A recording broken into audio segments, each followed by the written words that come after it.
Et si le problème N n'était pas votre manque de volonté? Et si le problème venait de la manière dont vous respirez chaque jour, au point de maintenir votre corps dans un état où il ne se sent jamais vraiment prêt à recevoir ce que vous désirez? Aux îles Galapagos, il existe une créature qui traverse le temps avec une lenteur presque irréelle, la tortue géante. Certaines vivent plus de 150 ans. Et parmi les détails les plus fascinants, il y en a un que peu de gens prennent au sérieux. Son rythme respiratoire peut descendre autour de 4 respirations par minute. 4 respirations par minute. Presque rien, presque un silence. Ce détail N est pas seulement biologique. Il évoque une autre manière d'habiter le monde. Une manière moins dispersée, moins agitée, moins coûteuse en énergie. Comme si la longévité N n'était pas uniquement une affaire de temps, mais aussi de rythme, comme si ralentir ne signifiait pas perdre, mais préserver, stabiliser, approfondir. Alors une question apparaît. Pourquoi une respiration plus lente, semble-t-elle accompagner une telle endurance? Et si ce secret N appartenait pas seulement à cette tortue, mais dormait aussi dans le corps humain? Car votre souffle ne sert pas seulement à vous maintenir en vie. Il influence votre état intérieur. Il colore votre perception. Il façonne la façon dont votre esprit réagit au stress, à l'attente, au manque, au désir. Et d'une manière plus subtile encore, il peut participer à ce que vous nourrissez dans votre subconscient. Dans cette vidéo, nous allons explorer cela avec calme et clarté. Vous allez comprendre comment la respiration agit sur le subconscient. Pourquoi l'espace silencieux entre l'inspiration et l'expiration est si précieux, et comment une pratique très simple peut vous aider à installer une intention plus profondément en vous. Ce N n'est pas une promesse magique. C'est une expérience à vivre pour vérifier par vous-même. Parfois, la vraie transformation commence dans quelque chose de très discret. Un souffle, un ralentissement, un espace intérieur que vous n'aviez jamais vraiment remarqué. Voulez-vous que je continue avec la partie 2? Et si le problème ne venait pas de votre manque de volonté? Et si le problème venait de la manière dont vous respirez chaque jour, au point de maintenir votre corps dans un état où il ne se sent jamais vraiment prêt à recevoir ce que vous désirez? Aux îles Galapagos, il existe une créature qui traverse le temps avec une lenteur presque irréelle, la tortue géante. Certaines vivent plus de 150 ans. Et parmi les détails les plus fascinants, il y en a un que peu de gens prennent vraiment au sérieux. Son rythme respiratoire peut descendre jusqu'à environ 4 respirations par minute. 4 respirations par minute. Presque rien, presque un silence. Ce détail n'est pas seulement biologique. Il révèle peut-être une autre manière d'habiter le monde. Une manière moins dispersée, moins agitée, moins coûteuse en énergie. Comme si la longévité N n'était pas seulement une affaire de temps, mais aussi de rythme. Comme si ralentir ne voulait pas dire renoncer, mais préserver, stabiliser, approfondir. Alors une question se pose. Pourquoi une respiration plus lente semble-t-elle accompagner une telle endurance? Et si ce secret N appartenait pas seulement à cette tortue, mais dormait aussi dans le corps humain? Car votre souffle ne sert pas seulement à vous maintenir en vie. Il influence votre état intérieur. Il colore votre perception. Il façonne la manière dont votre esprit réagit au stress, à l'attente, au manque, au désir. Et plus subtilement encore, il peut participer à ce que vous imprimez dans votre subconscient. Dans cette vidéo, nous allons explorer cela avec calme et clarté. Vous allez comprendre comment la respiration agit sur le subconscient. Pourquoi l'espace silencieux entre l'inspiration et l'expiration est si précieux? Et comment une pratique très simple peut vous aider à ancrer une intention plus profondément en vous? Ce N n'est pas une promesse magique. C'est une expérience à vivre pour vérifier par vous-même. Parfois, la vraie transformation commence dans quelque chose de très discret. Un souffle, un ralentissement, un espace intérieur que vous n'aviez peut-être jamais vraiment remarqué. Vous voulez que je continue avec la partie 2. Et si le problème ne venait pas de votre manque de volonté? Et si le problème venait de la manière dont vous respirez chaque jour, au point de maintenir votre corps dans un état où il ne se sent jamais vraiment prêt à recevoir ce que vous désirez? Aux îles Galapagos, il existe une créature qui traverse le temps avec une lenteur presque irréelle, la tortue géante. Certaines vivent plus de 150 ans, et parmi les détails les plus fascinants, il y en a un que peu de gens prennent vraiment au sérieux. Son rythme respiratoire peut descendre jusqu'à environ 4 respirations par minute. 4 respirations par minute. Presque rien, presque un silence. Ce détail N est pas seulement biologique. Il révèle peut-être une autre manière d'habiter le monde. Une manière moins dispersée, moins agitée, moins coûteuse en énergie. Comme si la longévité N n'était pas seulement une affaire de temps, mais aussi de rythme. Comme si ralentir ne voulait pas dire renoncer, mais préserver, stabiliser, approfondir. Alors, une question se pose. Pourquoi une respiration plus lente semble-t-elle accompagner une telle endurance? Et si ce secret N appartenait pas seulement à cette tortue, mais dormait aussi dans le corps humain? Car votre souffle ne sert pas seulement à vous maintenir en vie. Il influence votre état intérieur. Il colore votre perception. Il façonne la manière dont votre esprit réagit au stress, à l'attente, au manque, au désir. Et plus subtilement encore, il peut participer à ce que vous imprimez dans votre subconscient. Dans cette vidéo, nous allons explorer cela avec calme et clarté. Vous allez comprendre comment la respiration agit sur le subconscient. Pourquoi l'espace silencieux entre l'inspiration et l'expiration est si précieux. Et comment une pratique très simple peut vous aider à ancrer une intention plus profondément en vous. Ce N n'est pas une promesse magique. C'est une expérience à vivre pour vérifier par vous-même. Parfois, la vraie transformation commence dans quelque chose de très discret, un souffle, un ralentissement, un espace intérieur que vous aviez peut-être jamais vraiment remarqué. Vous voulez que je continue avec la partie 2, partie 4. Pour comprendre pourquoi le souffle peut transformer votre état intérieur, il faut regarder un fait simple. Une grande partie de votre vie ne se déroule pas dans la pensée consciente. Elle se déroule en dessous, dans les automatismes, dans les réflexes, dans les habitudes émotionnelles, dans les réponses que votre corps déclenche, avant même que vous ayez le temps de réfléchir. On estime souvent que la majorité de nos schémas quotidiens suivent des circuits déjà installés. Vous avez l'impression de choisir librement, mais très souvent, vous répétez une manière de penser, une manière d'anticiper, une manière de craindre, une manière de respirer. C'est ici que le souffle devient essentiel, parce qu'il fait partie des rares fonctions capables de relier directement le volontaire et involontaire. Vous pouvez respirer sans y penser, mais vous pouvez aussi choisir de modifier votre respiration consciemment. Et à travers ce choix, vous envoyez un message immédiat à votre système nerveux. Quand votre respiration est courte, rapide, haute dans la poitrine, le corps comprend qu'il doit rester en alerte. Il active plus facilement les mécanismes de défense. La vigilance augmente, le mental se resserre. Les pensées deviennent plus répétitives, plus pressées, parfois plus sombres. Est utile face à un danger réel. Mais lorsqu'un tel état devient habituel, il finit par colorer toute la vie intérieure. À l'inverse, lorsque vous ralentissez le souffle, lorsque vous respirez plus profondément et avec une cadence stable, vous activez davantage le système parasympathique. C'est le versant du système nerveux associé au repos, à la récupération, à l'apaisement, à la réparation. Le corps reçoit alors un autre message. Il n'a plus besoin de survivre à chaque seconde. Il peut relâcher. Il peut percevoir plus largement. Il peut redevenir disponible. Et il existe un moment encore plus subtil, la pause.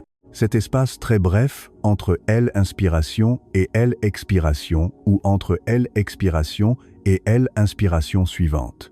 Un instant presque invisible. Pourtant, dans cet instant, il se passe quelque chose de précieux. Le flot habituel semble se suspendre. Le bruit intérieur baisse légèrement, comme si la mécanique automatique perdait, pendant un court moment, son pouvoir de vous entraîner. Cette pause agit un peu comme un point de réinitialisation. Non pas une rupture brutale, mais une ouverture. Une fente dans le rythme ordinaire du mental.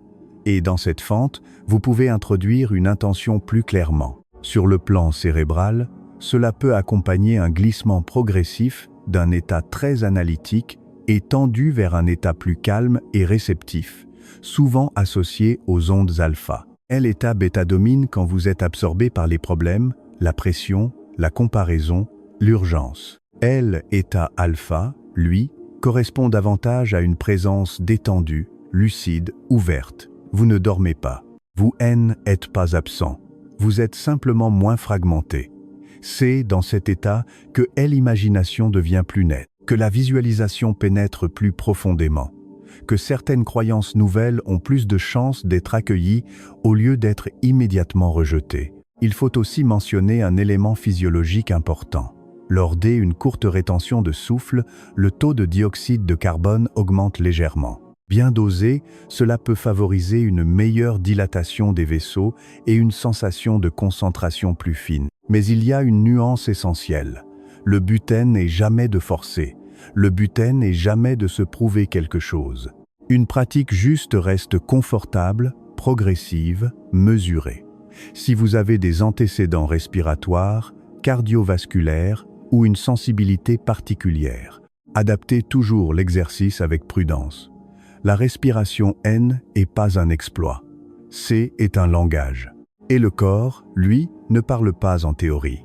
Il parle en rythme, en pression, en sécurité et en répétition. Vous voulez que je continue avec la partie 5. Partie 5. À ce stade, on peut aller plus loin, non pas pour quitter le réel, mais pour retrouver une compréhension plus ancienne du souffle. Dans certaines traditions du yoga et du tantra, un enseignement revient avec une grande simplicité. Le secret ne se trouve pas forcément dans des rites compliqués. Il se trouve dans attention portée à la respiration.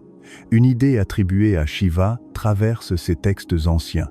Il existe un instant sacré, un point de bascule, un seuil presque invisible, qui apparaît entre l'inspiration et l'expiration. Cet espace n'est pas vide, il est plein de présence. C'est un lieu intérieur où le mouvement arrête un court moment et où l'esprit peut cesser de se disperser.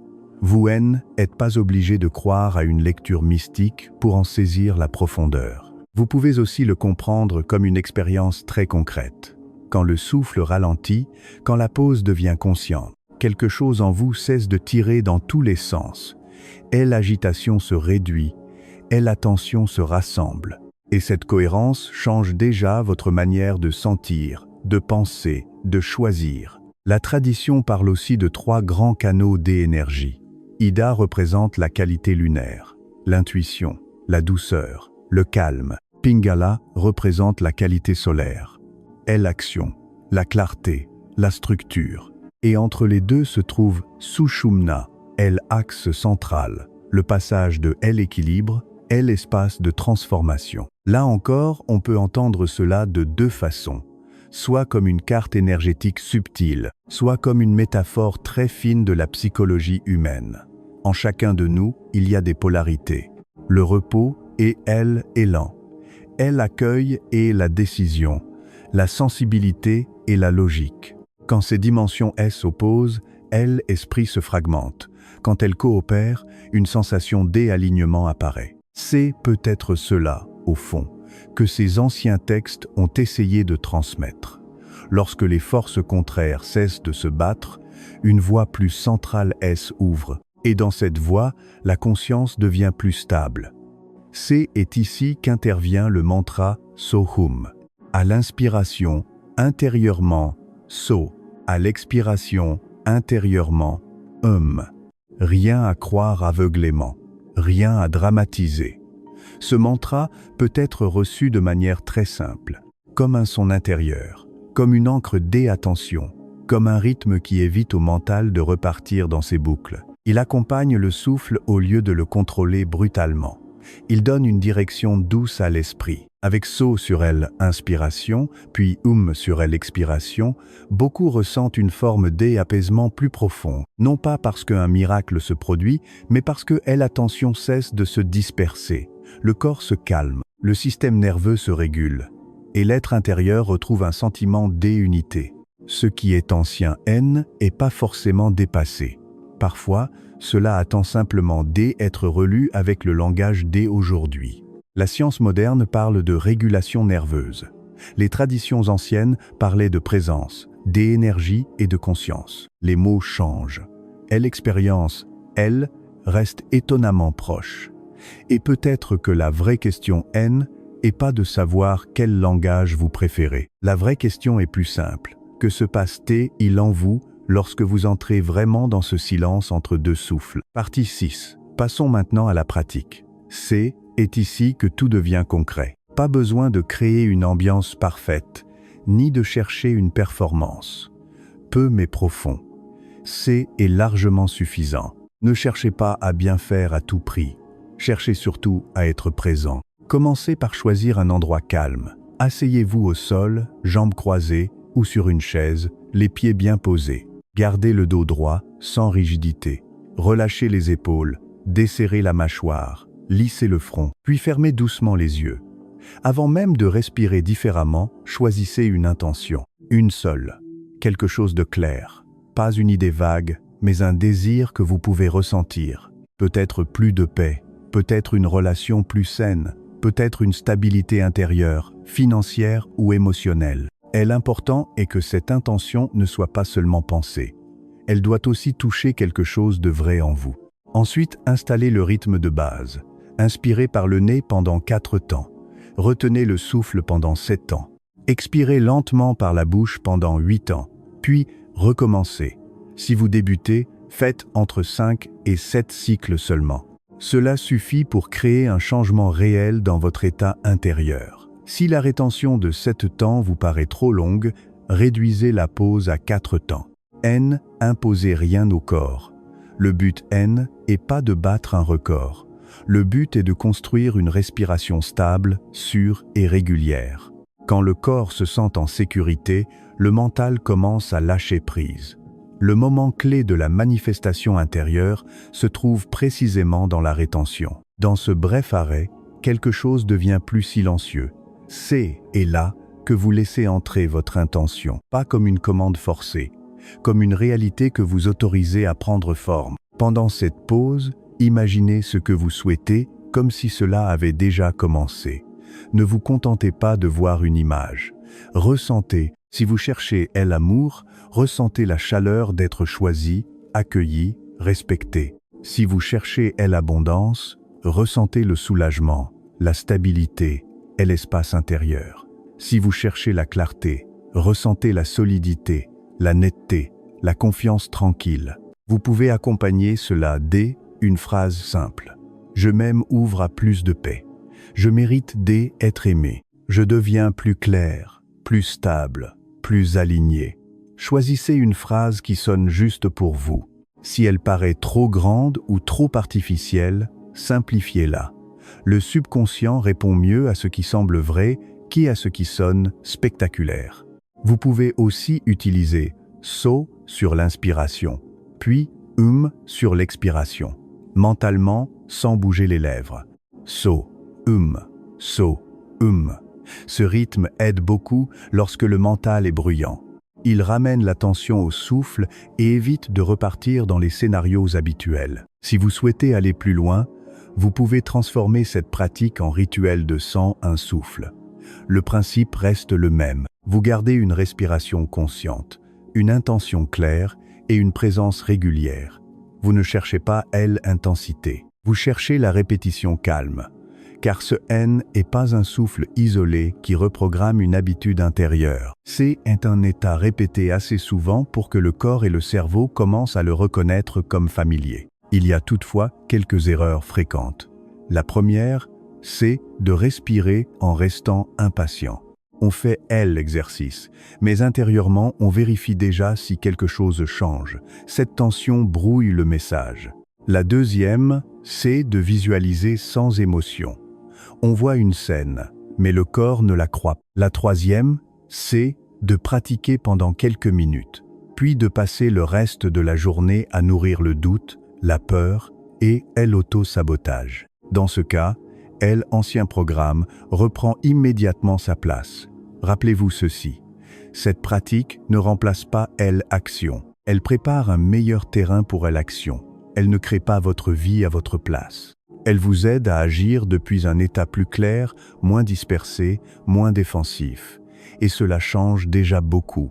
Pour terminer, revenez à quelques respirations naturelles. Sentez votre corps, sentez le calme, même discret. Puis remerciez intérieurement, non pas comme si tout était déjà acquis de manière magique, mais comme si quelque chose avait réellement commencé à s'organiser en vous. Ouvrez les yeux lentement et emportez cette qualité de présence dans la suite de votre journée ou dans votre sommeil si vous pratiquez le soir. Pratiquez de préférence le matin au réveil ou le soir avant de dormir. 5 à 10 minutes par jour suffisent. Essayez pendant 7 jours ou mieux pendant 21 jours. Y croyez pas trop vite. Essayez, puis observez. C'est souvent ainsi que la vraie transformation commence, dans le silence, avec une respiration après l'autre. Ce que vous cherchez est peut-être pas aussi loin que vous le croyez. Peut-être que ce n'est pas le monde extérieur qui doit d'abord changer. Peut-être que le premier passage se trouve dans votre souffle, car le souffle n'est pas seulement un mécanisme de survie. Il est un pont entre le corps et l'esprit, entre le conscient et le subconscient, entre la tension qui vous contracte et l'état intérieur qui vous rend à nouveau disponible à la vie. Quand vous changez votre manière de respirer, vous changez plus qu'un rythme physique. Vous changez le message envoyé à votre système nerveux. Vous changez la qualité de votre présence. Vous changez la façon dont vous percevez, choisissez, réagissez et avancez. Et très souvent, c'est à cet endroit précis que les choses commencent à se réorganiser. Non pas comme par magie, mais parce qu'un être apaisé ne pense pas, ne ressent pas et n'agit pas comme un être constamment en alerte. Alors ce soir, ou demain matin, essayez simplement. 5 cycles, juste 5. Respirez lentement, faites de la place, ressentez ce qui se passe en vous. Ne cherchez pas à prouver quoi que ce soit, ne croyez pas trop vite. Expérimentez, puis observez ce qui change, peut-être dans votre calme, peut-être dans votre clarté, peut-être dans votre façon d'habiter votre journée. Si cette pratique vous parle, gardez cette vidéo près de vous et refaites l'exercice pendant 7 jours. Et si vous en avez envie, partagez en commentaire ce que vous souhaitez faire grandir dans votre vie ou ce que vous avez ressenti après votre première pratique. Parfois, la vraie bascule ne commence pas dans le bruit. Elle commence dans le silence, avec un souffle assez lent pour vous ramener à vous-même. Vous voulez que je continue avec la partie 2 ? Non.